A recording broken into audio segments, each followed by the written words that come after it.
കുവൈറ്റിൽ പുതുതായിട്ട് ഓപ്പൺ ആകാൻ പോകുന്ന ഈ ഒരു ഗാരേജിൽ ഓയിൽ ഫിൽറ്റർ സർവീസിന് വെറും 4.5 KD മാത്രമേ ഉള്ളൂ. ഓയിൽ സർവീസ് മാത്രല്ല, AC ഗ്യാസ് റീഫില്ലിന് വെറും 3 KD. വേറെന്താ വാണ്ടി പോയേക്ക് നമ്മൾ വരും.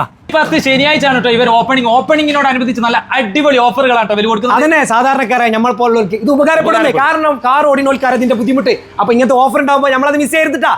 അപ്പൊ നമുക്ക് ഓഫർ ഒക്കെ എല്ലാവിധ മെക്കാനിക് വർക്കോ പിന്നെ നമ്മളെ പമ്പർ ടു പമ്പർ എല്ലാം സെറ്റ് ആക്കി തരുന്നേ. അത് മാത്രമല്ല കേട്ടോ, അതുപോലെ തന്നെ AC വർക്ക്, അതുപോലെ തന്നെ ഇലക്ട്രിക്കൽ വർക്ക് ഒക്കെ ഇവിടെ ചെയ്ത് കിട്ടും കേട്ടോ. ഓപ്പണിങ്ങിനോടനുബന്ധിച്ച് ഓയിൽ സർവീസ്, ടോട്ടലിന്റെ 4 litre oil filter with service. അതിന് വെറും 4.5 KD ഉള്ളൂ. ഇതാണ് മക്കളെ പെയിന്റിംഗ് ബൂത്ത്. നമ്മളെ പെയിന്റിംഗ് ബൂത്തിലില്ലേ നല്ല പ്രീമിയം ക്വാളിറ്റി ഉള്ള പെയിന്റ് ആണ് ഇവർ സെറ്റ് ആക്കി തരുന്നത്. നിങ്ങൾ വന്ന് നോക്കണട്ടാ. അതുപോലെ തന്നെ ആക്സിഡന്റ് ഇൻഷുറൻസ് വർക്കുകളൊക്കെ ഇവർ ചെയ്തു, അതും മിതമായ നിരക്കിൽ ചെയ്ത് കിട്ടും കേട്ടോ. കുവൈറ്റിൽ നല്ല ചൂടാണ്. ഇനിയിപ്പോ എല്ലാവർക്കും ഉള്ള കംപ്ലൈന്റ് ആണ് AC ക്ക് തണുപ്പില്ല. ഓപ്പണിങ്ങിനോടനുബന്ധിച്ച് AC ഗ്യാസ് റീഫില്ലിംഗ് വെറും 3 KD ഉള്ളൂ. ബൈക്കിൽ പഴയ പോലീസ് സ്റ്റേഷന്റെ തൊട്ടടുത്ത് പ്രീമിയർ ഓട്ടോ ഗാരേജ് ഉണ്ടായിരുന്നു മുമ്പ്.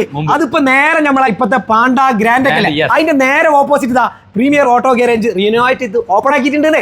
വണ്ടിക്ക് വർക്ക് കൂടുതലുണ്ടില്ല, നിങ്ങൾ പുറത്തേക്ക് പോകണം, ഇവിടെ തന്നെ നിങ്ങൾക്ക് വിശ്രമിക്കാനുള്ള സൗകര്യം ഉണ്ട്. അപ്പൊ നമ്മുടെ ഷോപ്പ് അറിയാലോ, ഓട്ടോ പ്രീമിയർ ഷുബൈക്കിൽ നമ്മുടെ ഗ്രാൻഡ് പാണ്ടന്റെ ഒക്കെ എടുത്തായിട്ടാണ് വരുന്നത്. അപ്പൊ ഇനാഗുറേഷൻ ആണ് May 10 ശനിയാഴ്ച. Thank you for watching this video.